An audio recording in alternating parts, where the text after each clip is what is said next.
Oke, silahkan masuk Mbak. Bisa duduk di sini ya dengan nyaman. Sebelumnya ini dengan Mbak Ana yang mengajar saya tadi malam. Betul. Oke, Mbak saya ini sedang menempuh pendidikan apa ya? SMA atau kuliah? Kuliah Kuliah di mana? di Poltekkes. Oh, di Poltekkes. Semester berapa Mbak? Sudah semester 1. Masih semester 1. Oh, masih semester 1, masih maba ya? Wah, lagi asik-asiknya ini. Oke, sebelumnya Mbak Taya ini udah pernah mengikuti sesi konseling belum? Belum. Belum. Jadi ini yang pertama ya? Betul. Oke, jadi sebelum Mbak Ana itu melakukan sesi konseling, saya akan memberitahu ya, kan misalnya di sesi konseling ini itu Mbak Ana bisa menceritakan semua masalah Mbak Ana itu dengan tenang gitu, dengan bisa menceritakan sepuasnya gitu, tanpa terbatas, karena di sini tuh cerita Mbak Ana itu gak bakal disebar kemana-mana, jadi bakal benar-benar dikip sama saya doang gitu. Oke, siap Mbak Ana? Ya, gitu nggak perlu tegang ya.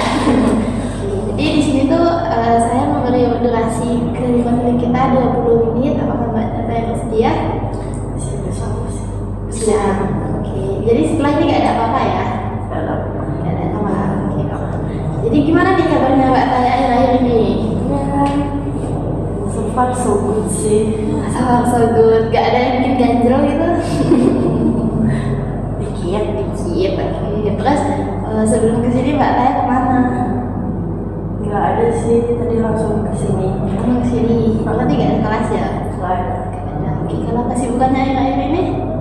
Ya paling tugas. Oke, Mbak Taya nggak ikut organisasi gitu di kampusnya? Ikut Apa tuh? himpunan. Oh, himpunan. Himpunan baru masuk baru pengumuman. Himpunan kan masih belum ada proker gitu ya Mbak? Sudah sih, tapi belum berjalan. Tapi udah ada proker-proker udah keluar. Proker-prokernya udah keluar. Gimana, susah nggak? Jujur untuk aku yang maba itu cukup struggle sih. Tapi ya paling. Soalnya kan masih maba juga gitu ya Mbak. Tapi gimana nih, waktu maba nyaman nggak di Poltekkes? Jujur nyaman sih, karena emang nggak jauh beda lingkungannya dari SMA ya kan. Dia udah mulai adaptasinya. Teman-temannya juga enak gitu. Seru. Seru. Tapi nyaman ya di Poltekkes. Nyaman banget. Oke, jadi sekarang ini Mbak Taya duduknya udah nyaman belum? Sudah. Kalau sudah nyaman, bisa diceritakan nih apa yang membuat Mbak Taya kesini untuk berkonseling dengan saya? Bingung aku. Gak apa-apa, bisa diceritakan dari awal. Jadi itu kan aku emang punya pacar ya kak ya. Iya. Jadi itu kita tuh udah pacaran sekitar setahunan, hampir setahun. Terus tapi dia tuh selama pacaran ini tuh dia tuh kayak kalau emosi atau kalau lagi marah tuh dia tuh milih silent treatment. Jadi kayak dia tuh narik diri dia sendiri. Iya. Kan sebagai kita ya, sebagai pasangan kalau misalnya itu kan bingung ya mau bener banget. mau direspon seperti apa, mau di-handle seperti apa kayak gitu. Nah sampai pada akhirnya kemarin sebulan terakhir ini kayak kita tuh lagi sering berantem dulu. Iya. Ya mungkin emang sama-sama lagi sibuk kali ya, sama-sama lagi sibuk terus sama-sama capek, jadi emosinya nggak stabil. Jadi sering berantem sampai pada waktu dimana itu tiba-tiba tuh dia seminggu terakhir enggak 2 minggu terakhir itu dia tiba-tiba minta waktu sendiri sama aku, tapi aku nggak tahu alasannya kenapa. Nggak ada berantem tapi tiba-tiba minta waktu sendiri. Iya. Terus aku bingung loh, kenapa? Dia bilang nggak, aku mau minta waktu sendiri. Dia bilang gitu. Ya udah. Tapi kan kita sebagai pasangan kan kalau misalnya dia minta waktu sendiri kan nggak benar-benar bisa dia sendiri kan. Jadi kita tetap ngechatin dia kayak morning gitu. Kita tak chat lah sama aku terus. Tapi lama-lama itu chatnya nggak dibalas gitu loh. Seminggu, terus tiba-tiba setelah seminggu kemudian tuh tiba-tiba dia tuh bilang kayak moodnya balik lagi. Iya. Seneng dong kayak wah dia udah enakan, udah baikan gitu kan. Terus tiba-tiba agak malam sedikit dia tuh bilang aku mau ngomong serius. Terus dia bilang gini kayak kan aku kayak loh kenapa kamu ada mau ceritain masalah kemarin kah, kamu kenapa? Terus dia bilang iya gitu. Terus habis itu aku tanya, ya udah dia cerita mungkin memang perlu diperbaiki gitu dari kitanya, aku bilang gitu. Terus dia bilang kayak kita masing-masing aja deh gitu loh. Terus aku nanya kenapa, terus dia bilang aku nyaman sendiri, dia bilang gitu. Terus kan aku kayak loh kenapa orang ini kok tiba-tiba nyaman sendiri. Nah dari situ tapi dia tetap kayak baik gitu loh, dia tetap kayak baik. Terus udah kan dia setelah intinya kita sempat kayak berantem lah, kayak adu mulut dikit kayak gitu. Sempat aku telepon dia gak ngangkat, tapi di chat dia tuh balas bener-bener cepat banget balasnya.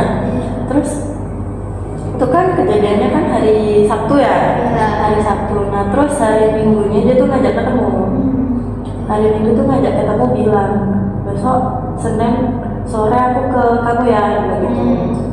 Mau closure dia bilang gitu, mau kayak dia udah closure aja gitu. Kita putusnya baik-baik aja dia bilang gitu. Ya udah, mungkin aku pikir kayak oh ini kesempatan buat balik kan nih, aku bilang gitu kan. Terus ternyata waktu Senin ketemu dia tetap kekeh dia pengen sendiri. Di situ aku nangis kak, di situ aku nangis kayak aku salah apa, aku nyalain diri aku sendiri kan, kamu kenapa, ada yang salah dari kita gitu kan. Dia bilang gak ada yang salah, tapi di situ ternyata dia tuh masih kayak baik gitu loh kak. Iya. Terus dia tuh kayak masih kayak baik, kayak masih apa ya, kayak meluk aku, kayak ngerangkul aku, kayak aku nangis tuh masih dateng aja gitu loh. Cuma kan terus setelah itu kan dia pamit ya, dia pulang pamit. Di situ kan aku makin nyalain diri aku sendiri gitu loh kak. Aku kurang apa, kenapa kok aku diputusin apa segala macam, aku makin nyalain diri aku sendiri gitu loh. Nah terus kan karena aku ngerasa aku ini buntu ya, benar-benar aku nggak tahu salahku apa. Masa aku evaluasi deh, aku coba cari, aku lihat-lihat kayaknya aku kurang di sini, aku kurang di sini. Tapi kan kalau nyalain diri sendiri kan lo nggak ada ujungnya. Jadi kayaknya aku akhirnya aku mutusin buat ngecat kakak. Jadi kayak biar aku tuh lega gitu loh, aku bisa adaptasi diri aku sendiri, aku bisa damai sama diri aku sendiri gitu. Ya, saya paham ya mbak Taya, maksudnya pasti sedih gitu ya ketika pacar itu minta putus tapi nggak ada apa-apa, maksudnya tuh nggak ada alasan gitu kan. Mbak Taya juga nggak paham itu salahnya di mana gitu kan. Jadi di sini kan Mbak Taya ingin mendamaikan diri gitu ya. Jadi Mbak Taya tuh ingin ya biar damai gitu, biar udah gak ada yang ganjel di hati gitu ya. Oke, jadi kan Mbak Taya tadi sempat mention kalau misalnya cowoknya Mbak ini kalau misalnya berpakaian tuh sering silent treatment gitu kan. Nah itu pacar Mbak itu silent treatmentnya tuh udah dari awal pacaran atau baru akhir-akhir ini? Kalau silent treatmentnya tuh udah dari ini sih, apa kayak tengah-tengah bulan, kayak sekitar pacaran dapat 4 bulan 5 bulanan gitu. Itu ketika 4 bulan 5 bulanan itu ketika silent treatment itu Mbak Taya biasanya ngapain? Aku kejar sih, maksudnya aku kejar tuh aku kayak coba hubungin gitu loh, kayak coba hubungin tapi dia tuh nggak mau ngerespon, dia bilang ntar aku balik sendiri, dia bilang gitu. Nah gitu tuh baliknya biasanya tuh sekitar 2 hari kemudian kayak gitu. Tapi setelah itu tetap mau bahas permasalahannya tuh tetap mau dibahas. Jadi biasanya tuh ketika bertengkar itu ketika udah hilang itu permasalahannya tetap mau dibahas gitu ya. Iya. Oke, tapi ketika pacarnya Mbak ini hilang-hilangan 2 hari itu Mbak Taya nyari nggak? Nyari, tapi tetap ngechat. Tetap ngechat, tetap aku telepon, tapi nggak sesering itu kan, karena memang dia memang minta waktu sendiri ya. Jadi aku tetap kasih space, tapi aku benar-benar pasif gitu. Iya. Itu ketika pacar Mbak silent treatment itu perasaannya Mbak Taya sendiri gimana? Sedih sih, kayak kok aku diginiin, kenapa dia nggak mau ngelampiasin marah ke aku aja. Kan kalau kayak gitu kan kita jadi tahu ya salahnya apa kayak gitu, daripada didiemin kayak gini kan nggak enak gitu loh. Ya pasti rasanya agak enak banget gitu ya kalau misalnya didiemin gitu. Jadi kita tuh juga mikir salahnya di mana gitu kan. Oke, tapi Mbak Taya tuh pernah nggak mengkomunikasikan kepada pacarnya ini kalau misalnya Mbak Taya tuh nggak suka kalau dia silent treatment? Pernah sih. Nah, Cuman jawaban dia tuh kayak gini, aku ngerasa gak pantas kalau lagi ada masalah gitu. Dia tuh ngerasa kayak gini loh kak, dia tuh salah, aku yang salah atau dia yang salah. Dia tuh ngerasa gak pantas. Dia memutusin buat narik diri biar dia tuh kayak mikir lagi kayak gitu. Tapi kan ketika kayak gitu tuh oh mungkin ngerasa nggak pantas, kan kita sebagai pasangan pasti kayak kayak support, kayak validasi gitu kan, validasi. Tapi ya lagi-lagi ulang terus kayak gitu. Jadi masnya itu biasanya itu silent treatment ketika dia tuh ngerasa nggak pantas buat Mbak gitu. Alasan salah temennya dia, kalau aku tanya itu dia kayak nggak pantas, jadinya dia narik diri dengan salah temen tadi. Jadi biasanya itu apa sih yang membuat dia itu silent treatment? Maksudnya tuh pertanyaan macam apa sih Mbak? Kayak misal waktu itu berantem terus dia yang salah, atau karena dia juga kadang tuh salah treatment aku tuh kayak biar ngasih pelajaran gitu, kayak misalkan salah, dia tuh ngasih tahu kamu tuh lo salah gitu. Tapi kan kalau kayak gitu kayak ya apa gitu kesannya, kesannya kayak jadinya bingung di kita gitu. Terus juga pernah waktu itu karena lomba, jadi waktu itu mau lomba, misalkan kalau lomba itu kan dia benar-benar butuh support kan, tapi dia tuh enggak, dia tuh bilang aku minta waktu sendiri sampai lombanya selesai. Tapi dia saat dia minta waktu sendiri itu dia nggak ngajak aku Kak, gitu. Jadi ini kan jatuhnya kayak silent juga kan, kayak gitu sih. Jadi dia benar-benar nggak ngajak Mbak Raya gitu ya. Terus kalau misalnya Mbak ini sama pasangan ini satu sekolah atau satu kampus? Satu sekolah dulu dari SMA. Satu sekolah. Itu kalau misalnya di sekolah itu nggak pernah ketemu gitu waktu masnya silent treatment? Pernah, tapi dia tuh milih kayak ngehindarin aku gitu kan. Ketika aku pesan ketemu di sekolah gitu ya, waktu SMA itu di sekolah ketemu, aku samperin, tapi dia tuh bilang ngapain kesini? Kenapa minta waktu sendiri? Dia bilang gitu. Ketika seperti itu jawabannya Mbak Raya gimana ke dia? Terus aku bilang, kamu ada apa? Ayo cerita sama anak aku bilang gitu kan. Kan kalau kayak gitu kan kesannya kan entah dia yang salah atau aku yang salah, kan dia kayak mengharuskan lawannya minta maaf dulu kan. Jadinya aku minta maaf dulu. Terus dia bilang, udah enggak apa-apa, aku nanti balik sendiri kok. Dia langsung gitu. Terus dia bilang, di sana, kamu sana sudah ke kelasmu, dia bilang gitu. Berarti rasanya ketika silent treatment tuh kayak benar-benar nggak mau ditemuin, nggak mau ngobrol sama sekali gitu ya Mbak ya. Oke, jadi perasaannya Mbak tuh pastinya sedih gitu ya. Oke, terus tadi tuh Mbak itu cerita kalau misalnya kan setiap silent treatment, setiap balik itu Masnya kan pasti mau cerita. Tapi yang putus ini dia nggak mau cerita gitu ya? Enggak. Nah, tapi itu Mbak Taya nih nggak nanya gitu, nggak coba nanya ke dia? Sudah, tapi jawabannya tetap aku nyaman sendiri gitu. Sebelum minta putus apakah ada pertengkaran? Ketika dia waktu setelah sebelum dia benar-benar minta waktu sendiri yang seminggu itu sebelum putus, nggak ada sih Kak, nggak ada berantem aja. Dia kayak benar-benar tiba-tiba datang, dia bilang aku udah di kos, aku capek, aku minta waktu, aku mau istirahat, dia bilang gitu kan. Aku mau tidur sebentar, bilang gitu. Terus aku bilang, walah ya udah, aku bilang terus malamnya, aku nanti malam keluar ya, dia bilang gitu. Terus dia bilang gini, iya nggak usah ngabarin aku minta waktu sendiri aja sampai aku baik-baik aja, dia bilang gitu. Oke, jadi sebelum itu emang gak ada berantemnya ya, tapi dia tuh tiba-tiba minta waktu sendiri. Oke, ketika waktu minta waktu sendiri tuh Mbak Taya gak nanya lagi nih kenapa nih orang ini minta waktu sendiri gitu. Sempet aku kejar, tapi dia bilang udah gak apa-apa, percaya sama aku gak apa-apa kok, tapi memang lagi butuh waktu sendiri aja, dia bilang gitu. Oke, karena saya senang dari cerita Mbak Taya ini jawab Mbak Taya ketika saya treatment pasti bilang aku gak apa-apa gitu ya, aku cuma butuh waktu sendiri gitu. Tuh, jadi kan Mbak Taya ini sudah 1 tahun sama pacarnya ya. Betul. Dan Mas ini tuh saya treatment udah dari bulan keempat, betul? Mulai silent treatment aku dari bulan keempat. Oke, jadi kan itu pastinya udah lama banget ya, dari bulan keempat sampai ke 1 tahun itu lama banget. Nah di situ apakah Mbak Taya ini kan pastinya sedih ya Mbak Taya gitu kan, itu Mbak Taya ini tidak pernah menyelesaikan permasalahan tersebut gitu, maksudnya ini mau dibawa kemana nih kalau misalnya gini terus begitu? Sempat aku omongin sih Kak, tapi kan terus akhirnya dari situ karena diomongin karena gak ada solusi ya, jadinya aku kayak memaklumi kayak oh mungkin ini cara dia melampiaskan emosinya gitu loh. Kan kayak setiap orang tuh kan kalau misalnya lagi emosi gitu kan ada caranya masing-masing ya Kak. Nah karena aku melihat dia setiap marah itu silent treatment, jadi mungkin aku mikirnya kayak oh cara dia marah tuh kayak gini gitu loh, jadinya aku memaklumi seperti itu. Jadi Mbak Taya ini memaklumi ya kalau cowoknya itu seperti itu. Tapi ketika Masnya ini pernah nggak bertengkar sama temennya terus cerita ke Mbak Taya? kalau bertengkar sama temennya sih enggak, tapi lebih kayak habis dia tuh ngobrol sama temennya, terus kayak dia tuh lagi mikir berlebihan gitu, lagi kritik gitu sama bahan omongannya itu, dia pasti cerita ke aku.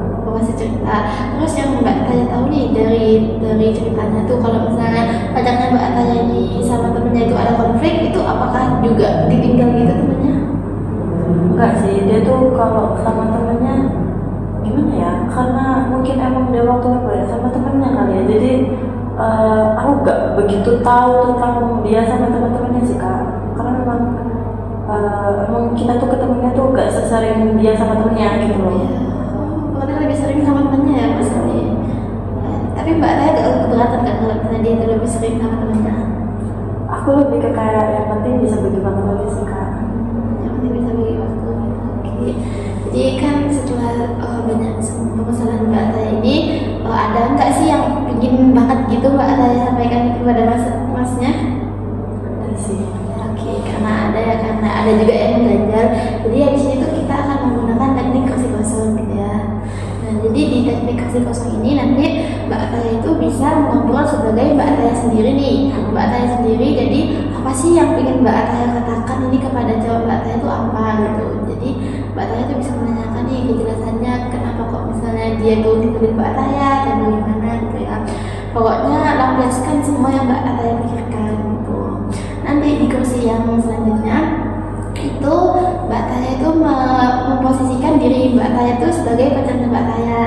Jadi jawaban apa yang ingin banget Mbak Taya dengarkan dari pacarnya Mbak Taya ini gitu. Oke, paham. Oke, jadi nanti seperti berdialog gitu ya Mbak Taya. Oke. Sekarang saya aturkan dulu ya tekniknya.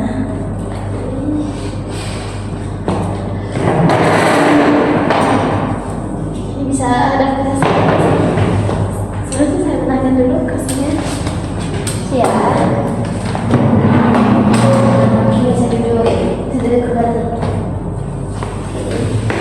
Jadi di sini Mbak Taya memposisikan sebagai diri Mbak Taya. Oke, jadi udah lampiaskan aja semua yang ingin Mbak Taya bilang ke sini. Aku tuh bingung ya, kenapa kamu tuh tiba-tiba hilang, tiba-tiba sangat terlibat kayak apa ya? Kan selama ini tuh kan kita udah berusaha kayak kalau ada apa-apa tuh diomongin gitu loh, kayak kenapa kamu kayak gitu. Aku tuh sebel gitu loh, harus nanggepin kamu, harus kayak kamu tuh kayak gimana. Aku memang paham sih kalau marah itu memang kayak gitu, tapi bisa kan kalau ada apa-apa tuh cerita bilang dulu, aku lagi ini misal kayak aku lagi tuh sendiri nih, nanti kalau udah selesai aku kabarin ya gitu. Maksudnya gak apa-apa saling terima, tapi jangan hilang gitu loh. Oke, jadi di sini Mbak Taya itu bilang kepada masa kalau misalnya Mbak Taya itu gak suka kita di silent nantinya. Jadi kalau misalnya ada apa-apa itu bilang, jangan hilang-hilang gitu. Ya, oke. Jadi sekarang bisa pindah ke sini. Jadi Mbak Taya memposisikan sebagai pacarnya Mbak Taya tadi ya. Ketika Mbak Taya itu bilang seperti ini, respon apa yang Mbak Taya inginkan dari pacar Mbak Taya ini? Bisa dibilang. Maaf ya, aku hilang-hilang terus, aku nge-silent treatment terus, aku ngerasa kayak aku tuh gak pantas gitu loh sama kamu. Kalaupun terus juga aku tuh ada beberapa waktu yang memang aku tuh ngerasa memang bener-bener butuh waktu sendiri, cuman aku tuh gak bisa ngomongnya gimana, karena emang aku tuh masih bingung gitu loh buat ngeluapin perasaan aku gimana. Kalau kamu tanya aku sayang sama kamu tuh aku beneran sayang kok, cuman aku bingung ngelampiasinnya gimana, nyampe ini gimana. Terus aku tuh kadang ada ngerasa gak cocok sama kamu, tapi aku tuh milih buat aku tuh mencoba mengenalin kamu lagi, coba kenalin kamu daripada aku ngomong ke kamu nanti kamu marah sama aku gitu. Jadi di sini Mbak Taya ini memposisikan sebagai pacarnya dan mau minta maaf gitu ya, itu juga kenapa kok saya treatment gitu ya. Jadi sekarang bisa balik lagi ke sini. Nah, setelah mendengar pacar Mbak Taya ngomong seperti itu Mbak Taya bilang apa lagi ke pacar? Harusnya aku ngomong aja sih, kan bisa buat evaluasi aku juga biar aku tuh baik ke depannya.